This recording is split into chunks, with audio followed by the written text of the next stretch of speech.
these are all the ingredients you're going to need to make this BLT salad.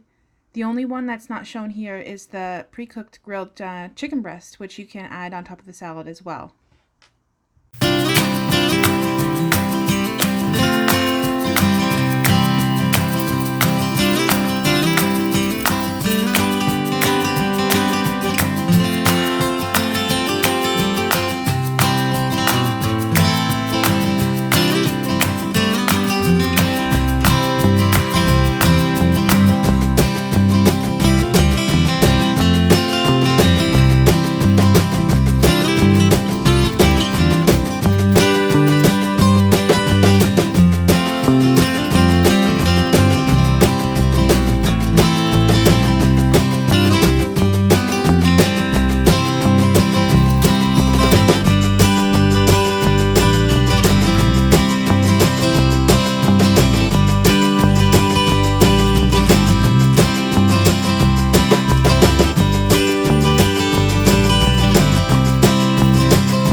I hope you guys enjoyed my latest recipe video.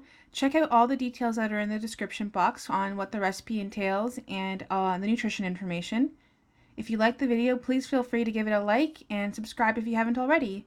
Till next time, bye-bye.